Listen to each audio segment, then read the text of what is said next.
Hello বন্ধুরা, কেমন আছো সবাই?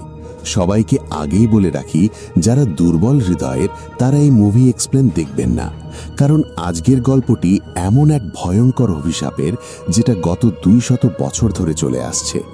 একটি কেরিস ছুরি যেটা একজন জাদুকরের ভয়ঙ্কর অভিশাপে অভিশপ্ত হয়ে যায়, আর কেউ যদি ভুল করে একবার সেই ছুরিটি ছুঁয়ে ফেলে তাহলে 7 জন মানুষকে শেষ না করা পর্যন্ত থামে না। এমনই ভয়ঙ্কর আর নৃশংস গল্প নিয়ে তৈরি করা হয়েছে এই মুভিটি। তো চলুন দেরি না করে আজকের মুভি এক্সপ্লেন শুরু করা যাক। গল্পের শুরু হয় একটি জাদুঘর থেকে। সেখানে কয়েকজন মানুষের মরদেহ পড়ে থাকতে দেখা যায়। তাদের অবস্থা দেখে মনে হচ্ছিল যেন কেউ খুবই নৃশংসভাবে তাদের ওপর হামলা করেছে। তবে তাদের মধ্যে একজন তখনও জীবিত ছিল। ঠিক সেই সময় মেঝেতে পড়ে থাকা কেরিস ছুরিটি নিজে থেকেই নড়ে ওঠে। এরপর দৃশ্যটি অন্য জায়গায় চলে যায়। এরপর দেখা যায় 5 জন মানুষ একটি গাড়িতে করে কোথাও যাচ্ছে। তারা হলো নিনা, এড, স্যান্ড্রা, হানা এবং ডেভিড। নিনা একটি রেনোভেশন কোম্পানির মালিকিন, আর বাকি 4 জনকে তিনি একটি বিশেষ প্রজেক্টের জন্য নিয়োগ করেছেন। তাদের কাজ হলো একটি পুরনো বাড়িকে জাদুঘরে পরিণত করা। বাড়িটি ছিল এক প্রাচীন জিনিসপত্র সংগ্রাহক রিসাং উইসাংওয়ের।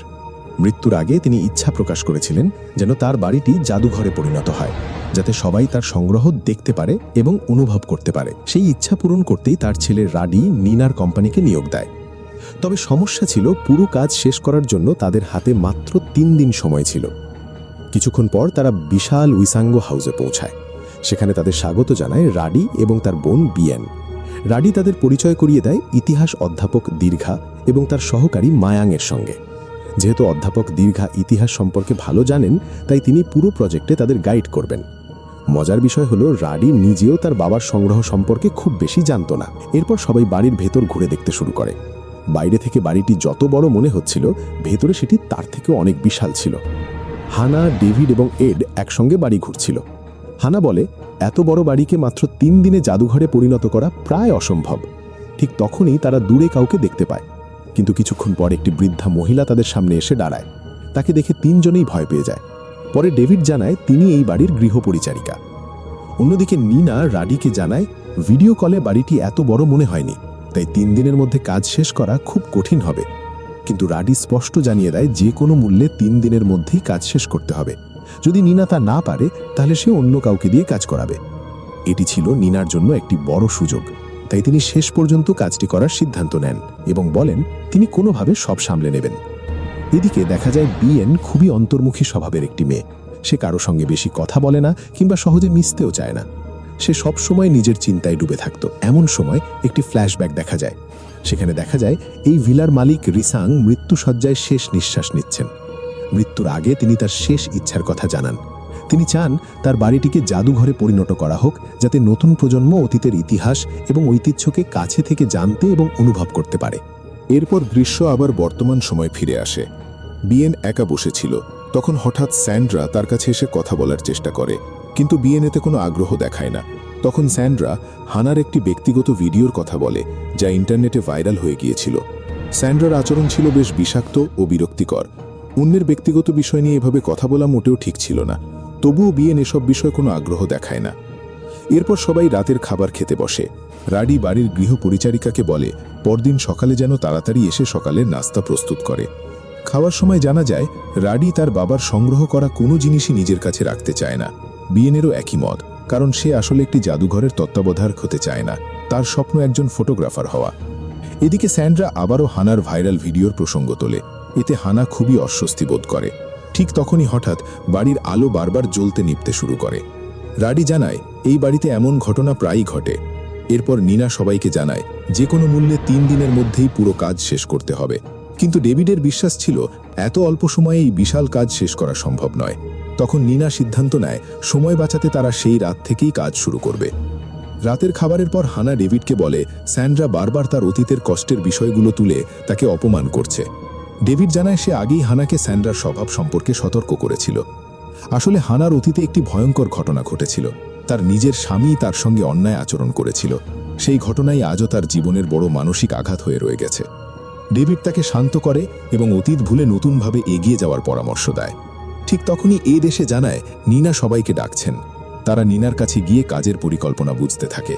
এ সময় বাড়ির নিরাপত্তারক্ষী দার্মো তাদের একটি টর্চ দেয়, যাতে বিদ্যুৎ চলে গেলে সেটি ব্যবহার করতে পারে। কিছুক্ষণ পর সত্যিই বিদ্যুৎ চলে যায়। দার্মো বাইরে গিয়ে জেনারেটর চালু করতে যায়। এদিকে স্যান্ড্রা বোঝা করতে শুরু করে। এসব বিরক্তিকর আচরণ হানার একেবারেই ভালো লাগছিল না। অল্প পরেই জেনারেটর চালু হওয়ায় আবার আলো ফিরে আসে এবং সবাই কাজে লেগে যায়। কাজ করতে গিয়ে তারা বাড়ির পুরনো সংগ্রহ সম্পর্কে আরও অনেক কিছু জানতে পারে। সেখানে অসংখ্য প্রাচীন নিদর্শন ও পুরনো অস্ত্র ছিল। সেগুলোর মধ্যেই ছিল একটি রহস্যময় কেরিস, ঐতিহ্যবাহী ছুরি, যেটি আমরা সিনেমার শুরুতেও দেখেছিলাম। তখন স্যান্ড্রা বলে সে শুনেছে প্রাচীন কেরিসের মধ্যে নাকি অলৌকিক শক্তি থাকে। হানা সঙ্গে সঙ্গে তাকে এসব বাজে কথা না বলতে বলে, কিন্তু স্যান্ড্রা আবারও হানার অতীত নিয়ে কটাক্ষ করতে শুরু করে। এবার সে সীমা ছাড়িয়ে যায়। এতে ডেভিড প্রচণ্ড রেগে যায় এবং সেখানেই স্যান্ড্রার সঙ্গে তর্ক ও ঝগড়ায় জড়িয়ে পড়ে। ডেভিড ও স্যান্ড্রার ঝগড়ার মাঝখানে হঠাৎ ডেভিড ধাক্কা খেয়ে একটি বুকশেলফে গিয়ে লাগে। এতে বুকশেলফে রাখা বইগুলো নড়ে যায়, আর তখনই সেখানে একটি গোপন দরজা খুলে যায়। এটা দেখে নিনা রাডিকে জিজ্ঞাসা করে এই গোপন পথের কথা সে জানত কিনা, কিন্তু রাডি জানায় সেও জীবনে প্রথমবারই দরজাটি দেখছে। অর্থাৎ তারও কোনো ধারণা ছিল না যে তার বাবা বাড়ির ভেতরে এমন গোপন কক্ষ ও গোপন পথ তৈরি করেছিলেন। এরপর সবাই সেই গোপন পথে ভেতরে প্রবেশ করার সিদ্ধান্ত নেয়। ভেতরে ঢুকে তারা দেখে সেখানে একটি বিশাল কক্ষ রয়েছে। কক্ষ জুড়ে অনেক প্রাচীন নিদর্শন ও মূর্তি ও দুর্লভ সংগ্রহ রাখা ছিল। সেগুলো দেখে স্যান্ড্রা বলে এটি নিশ্চয়ই একটি অভিশপ্ত ঘর। হানা রাডিকে এই কক্ষ সম্পর্কে জিজ্ঞেস করলে রাডি জানায় সে সত্যিই এ সম্পর্কে কিছুই জানে না। ঠিক তখনই মায়াং একটি বর্গাকার পাথরের ভিত্তি খুঁজে পায়, যার উপর পল্লব লিপিতে কিছু লেখা ছিল। মায়াং সেই লেখা পড়ে শোনায়। সেখানে লেখা ছিল বহু বছর আগে জাঙ্গালা নামে একটি রাজ্য ছিল, যা এক ভয়ঙ্কর যুদ্ধের কারণে সম্পূর্ণ ধ্বংস হয়ে যায়। এতটাই ধ্বংস হয় যে পরবর্তীতে সেই রাজ্যের অস্তিত্বের কোনো চিহ্নই অবশিষ্ট ছিল না। পরে 1970 সালে খননের সময় একটি মূল্যবান প্রাচীন নিদর্শন পাওয়া যায়, কিন্তু রহস্যজনকভাবে সেটি পরে হারিয়ে যায়। আর সেই হারিয়ে যাওয়া নিদর্শনটি এখন তাদের সামনে রাখা রয়েছে। সেটি এই রহস্যময় মূর্তি। এদিকে সবাই যখন প্রফেসর দীর্ঘার কথা শুনছিল, তখন স্যান্ড্রা পাশে রাখা একটি কেরিস হাতে তুলে নেয়। ছুরিটি স্পর্শ করার সময় তার আঙুল কেটে যায়। আশ্চর্যজনকভাবে ক্ষতটি ধীরে ধীরে পচতে শুরু করে। এরপর স্যান্ড্রা অদ্ভুত সব বিভ্রাম দেখতে শুরু করে। সে দেখতে পায় এক বৃদ্ধ মানুষ তার সামনে দাঁড়িয়ে আছে। এ সময় বিএন প্রফেসর দীর্ঘাকে জিজ্ঞেস করে সত্যিই কি কোনো প্রাচীন নিদর্শন অভিশপ্ত হতে পারে। দীর্ঘা উত্তরে কেরিসের উদাহরণ দেন। তিনি বলেন যারা কেরিস তৈরি করত তারা চাইত সেই অস্ত্র ব্যবহারকারীর জন্য সবসময় শুভ ফল বয়ে আনুক। এরপর বিষয়টি বোঝাতে তিনি একটি পুরনো গল্প বলতে শুরু করেন। অনেক আগে সমারত শামু নামে এক রাজা জাঙ্গালা রাজ্যের শাসক হয়েছিলেন। তিনি কাদেরি রাজ্যের বিরুদ্ধে যুদ্ধ করছিলেন। সেই যুদ্ধে জয়ী হতে তিনি অসীম শক্তিসম্পন্ন একটি কেরিস তৈরি করতে চেয়েছিলেন। তাই তিনি দেশের সব বিখ্যাত কেরিস নির্মাতাকে ডেকে পাঠান এবং এমন একটি ছুরি বানানোর আদেশ দেন যার মধ্যে থাকবে অলৌকিক শক্তি। কিন্তু ঠিক তখনই স্যান্ড্রার আচরণ হঠাৎ সম্পূর্ণ বদলে যায়। মনে হচ্ছিল যেন কোনো অশুভ শক্তি তাকে গ্রাস করেছে। একই সঙ্গে ঘরের আলো বারবার জ্বলে নিভতে শুরু করে। অস্বাভাবিক কণ্ঠে স্যান্ড্রা বলতে থাকে সেই কেরিস নির্মাতাদের জোর করে এমন একটি অস্ত্র বানাতে বাধ্য করা হয়েছিল যার মধ্যে ভয়ঙ্কর শক্তি থাকবে। এরপর সে ধীরে ধীরে সবার দিকে এগিয়ে আসে, কিন্তু হঠাৎ করেই তার মুখ দিয়ে কালো রঙের এক ধরনের তরল বেরিয়ে আসে। তার অবস্থা দেখে সবাই তাকে একটি চেয়ারে বসিয়ে শান্ত করার চেষ্টা করে। তারা যখন তাকে সামলাচ্ছিল ঠিক তখনই আবার আলো নিভে জ্বলে ওঠে, আর মুহূর্তের মধ্যেই স্যান্ড্রা সেখান থেকে রহস্যজনকভাবে অদৃশ্য হয়ে যায়। সবাই তাকে খুঁজতে শুরু করে। এমন সময় বিদ্যুৎও পুরোপুরি চলে যায়। পরে তারা দেখে স্যান্ড্রা একটি মূর্তির উপর দাঁড়িয়ে আছে। সে ভয়ঙ্কর কণ্ঠে বলতে থাকে সপ্তম কেরিসের মধ্যে অসীম শক্তি রয়েছে, আর সেই শক্তিকে জাগিয়ে তুলতে প্রয়োজন রক্ত। তার কথা শুনে সবাই বুঝে যায় কেরিসটি সম্ভবত স্যান্ড্রার রক্ত স্পর্শ করার পর সক্রিয় হয়ে গেছে। এরপর স্যান্ড্রা প্রথমেই অধ্যাপক দীর্ঘার ওপর আক্রমণ করে। কেরিস দিয়ে তাকে আঘাত করে দূরে ছুঁড়ে ফেলে দেয়। এই দৃশ্য দেখে সবাই আতঙ্কিত হয়ে পড়ে।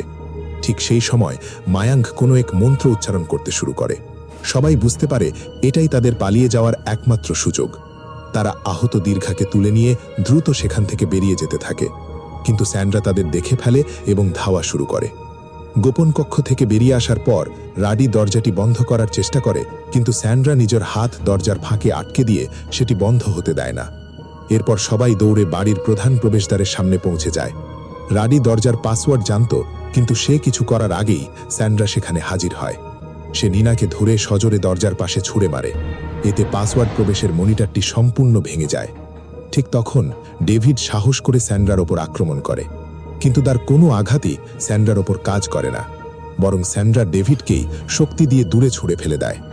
সবকিছু দেখে মনে হচ্ছিল রহস্যময় কেরিসের ভয়ঙ্কর শক্তি স্যান্ড্রার শরীরে প্রবেশ করেছে, আর সেই কারণেই সে এখন অস্বাভাবিক ও অতিমানবীয় শক্তির অধিকারী হয়ে উঠেছে। ঠিক তখনই রাডি এসে একটি প্রাচীন বর্ষা দিয়ে স্যান্ড্রার শরীর ভেদ করে দেয়। এরপর সবাই অন্য কোনো বের হওয়ার পথ আছে কিনা তা নিয়ে আলোচনা করতে থাকে, কিন্তু মুহূর্তের মধ্যেই স্যান্ড্রা নিজের শরীর থেকে বর্ষাটি টেনে বের করে ফেলে।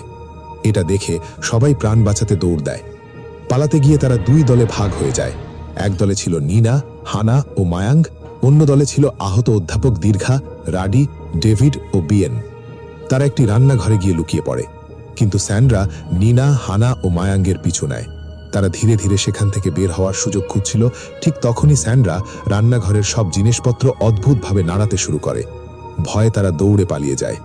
এদিকে স্যান্ড্রা অধ্যাপক দীর্ঘাকে ধরে ফেলে এরপর অত্যন্ত নৃশংসভাবে তাকে হত্যা করে। এড তখনও রান্নাঘরে লুকিয়েছিল এবং সবকিছু অসহায়ভাবে দেখছিল।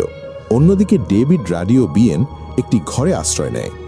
সেখানে ডেভিড রাডির ওপর রেগে যায় এবং জানতে চায় এসব কিভাবে ঘটছে। রাডি জানায় সে সত্যিই কিছুই জানে না। তখন বিয়েন দুজনকে শান্ত করে বলে তারা নিজেরাও এই বাড়ি সম্পর্কে খুব কম জানে, বরং তারা ছোটবেলা থেকেই এই বাড়ি এবং তাদের বাবার এসব প্রাচীন জিনিস সংগ্রহের শখকে অপছন্দ করত, কারণ অতীতেও এই বাড়িতে রহস্যজনক কিছু ঘটনা ঘটেছিল।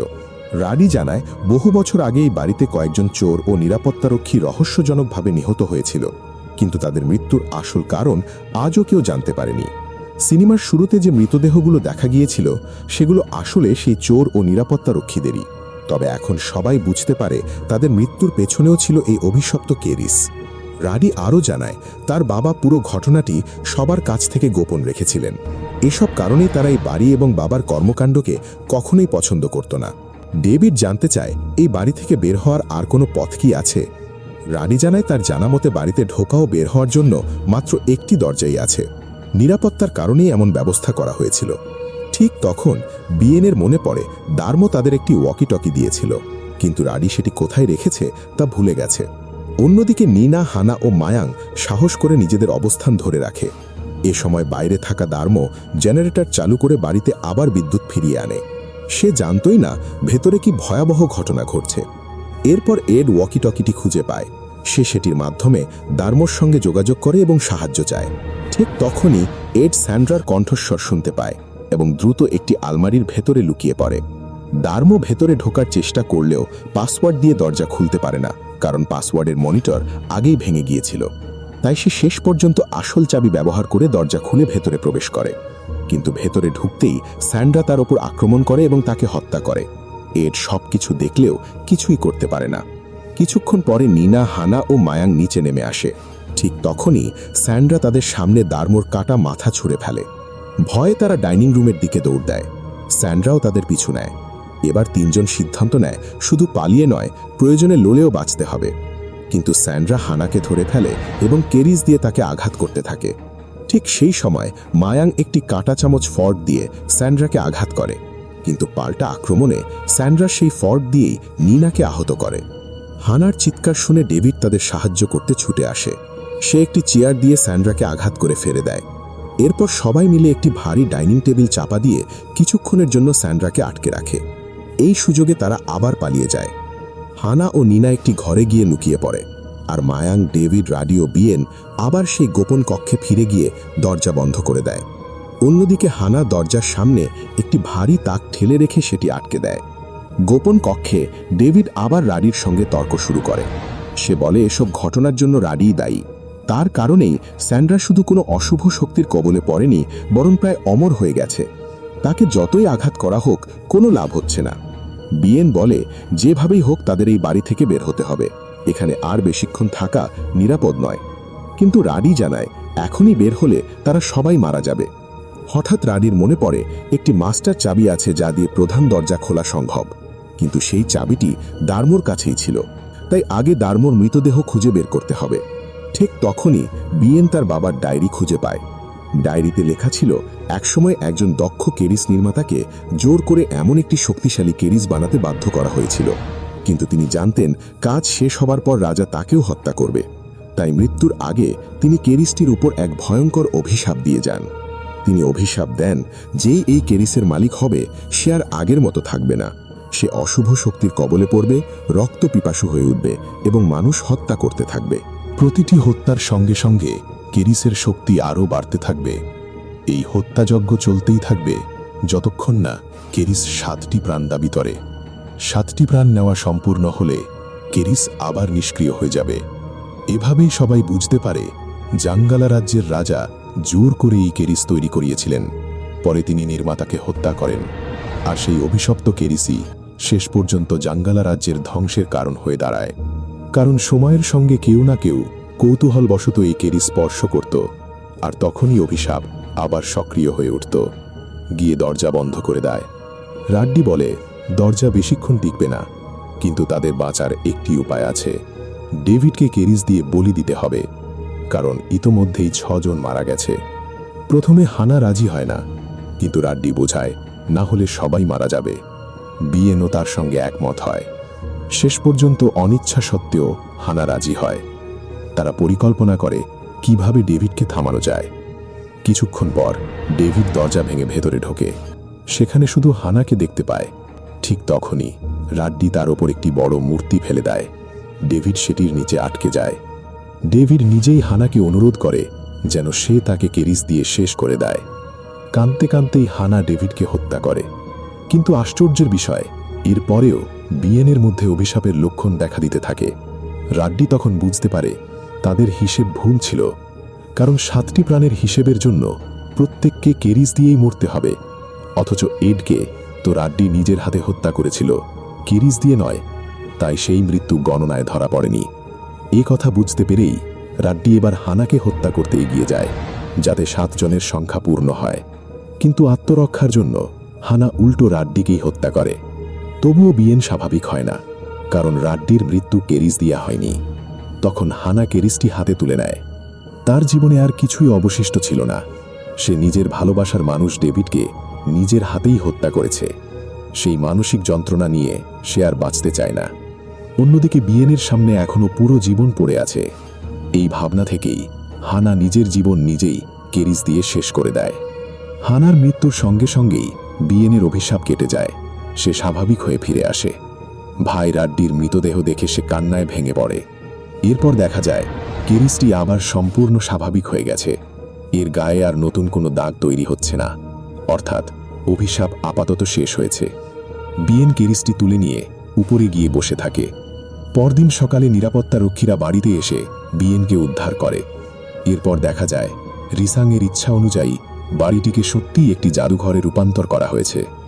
অসংখ্য মানুষ সেই জাদুঘর দেখতে আসে। সিনেমার শেষ দৃশ্যে দেখা যায় অভিশপ্ত কেরিসটি জাদুঘরের একটি প্রদর্শনীতে রাখা রয়েছে। এতে ইঙ্গিত দেওয়া হয় ভবিষ্যতে যদি আবার কেউ কৌতূহলবশত বা অসাবধানতাবশত এই কেরিস স্পর্শ করে, তাহলে হয়তো আবার অভিশাপ ফিরে আসতে পারে। এভাবেই পুসাকা সিনেমার সমাপ্তি ঘটে। তো বন্ধুরা, আজকের মুভিটা আপনাদের কাছে কেমন লাগলো কমেন্ট করে জানান, আর লাইক সাবস্ক্রাইব করতে ভুলবেন না। দেখা হবে অন্য কোনো হরর মুভির এক্সপ্লেইন নিয়ে। ততক্ষণ পর্যন্ত বিদায়।